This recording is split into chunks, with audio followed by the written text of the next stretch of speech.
আগামী 9 ফেব্রুয়ারি রবিবার আর্যিকরে নিহত সেই অভয়ার জন্মদিন। আর এই উপলক্ষে ওই দিন অভয়ার পৈতৃক ভিটে উত্তর 24 পরগনা জেলার পানিহাটি বিধানসভার মহেন্দ্রপুরে অভয়া ক্লিনিকের আয়োজন করেছিল West Bengal junior doctor front.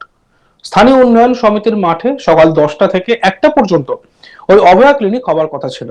উন্নয়ন সমিতি তাতে অনুমোদনও দিয়েছিল, কিন্তু তাতে বাদ সেধেছেন স্থানীয় তৃণমূল কাউন্সিলর।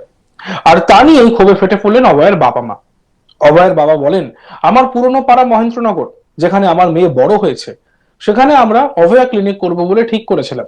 স্থানীয় সমিতি সেই মাঠে আমাদের অভয়া ক্লিনিক করার অনুমতিও দিয়েছিল, কিন্তু ওখানকার যে তৃণমূল কাউন্সিলর, পানিহাটি পুরসভার 20 নম্বর ওয়ার্ডের কাউন্সিলর স্বপন কুণ্ডু পরিষ্কার জানিয়ে দিয়েছেন এই মাঠে করা যাবে না, কারণ এটাই হচ্ছে তৃণমূলের কালচার।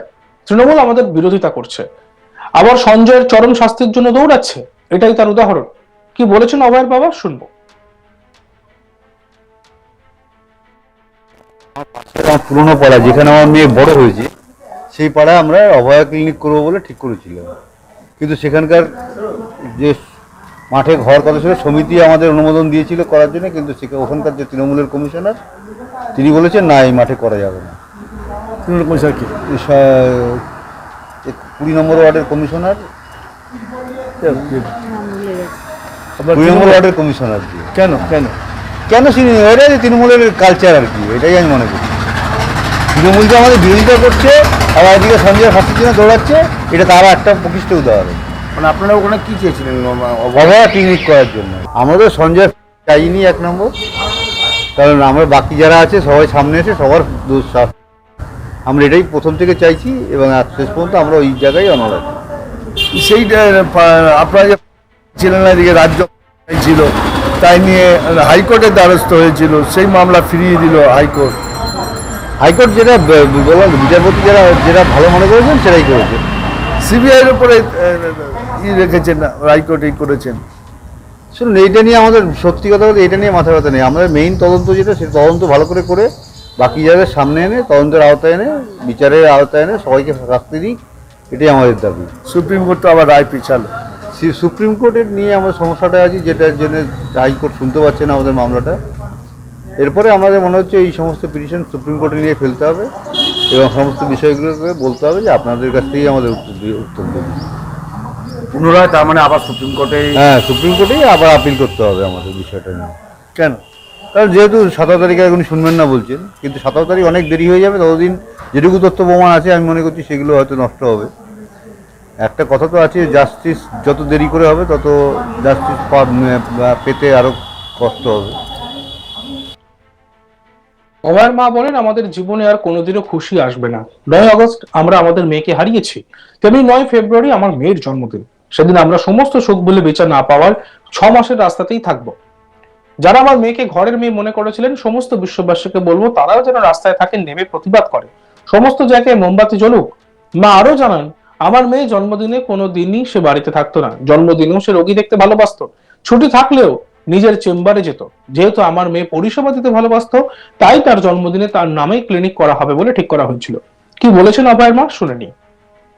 জন্মদিনে কোনোদিন বাড়িতে থাকতো না। সেই এমবিবিএস পড়াশোনা যখন করে তখন থেকেই তার জন্মদিনে সে পেশেন্ট দেখতেই ভালোবাসতো, এবং যদি ছুটি থাকতো তাহলে সে তার নিজের চেম্বারে যেত। তাই আমরা চাই, সেই জন্য যেহেতু সে পরিষেবা দিতে ভালোবাসতো, তাই তার জন্মদিনে তার নামে বিভিন্ন জায়গায়, তার নাম তো আমরা এখন আর নিতে পারি না, তার নাম এখন অভয়া তিলোত্তমা, যে যাই নাম দিয়ে থাকুক সেই নামেই তার জন্য সবাই ক্লিনিক করুক। এটা পার্থপুরে একটা হবে, আমাদের পুরানো পাড়া মহেন্দ্রনগরেও একটা হবে। সেখানে হতে দিল না, হতে দেবে না এটা, কিন্তু আমরা মনে হবে। এবং প্রতিষ্ঠান কিছুতেই এর দায় এড়াতে পারে না। একজন ওই সঞ্জয় রায়, তাকে রাজ্য সরকারও তার দায় এড়াতে পারে না।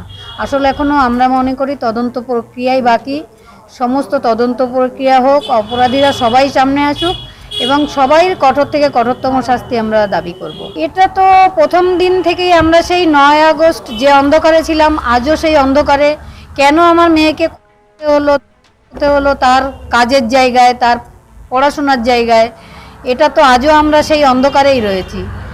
এটা রাজ্য সরকার প্রথম দিন থেকে যে ধামাচাপা দেওয়ার চেষ্টা করেছিলেন, সঞ্জয় রায়কে একা দোষী সাব্যস্ত করে তার চেয়ে সেটাই যাতে ওনারা ওখানেই মামলাটা স্থগিত করে দিতে চান সেটাই মনে করি আমরা, কিন্তু আমরা সেটাতে হতে দেব না, কারণ অপরাধীরা এখনও হসপিটালেই ঘুরে বেড়াচ্ছে আমরা মনে করি। সেই রাতে আমার মেয়ের সাথে যে 4 জন ছিল তাদের ভালোভাবে কাস্টডিতে নিয়ে জিজ্ঞাসাবাদ করা হয়নি, বা কোনো নার্স গ্রুপ ডি সেখানে কাউকেই সাক্ষীতে আনা হয়নি। একটা সিভিক ভলেন্টিয়ার বাইরে থেকে এসে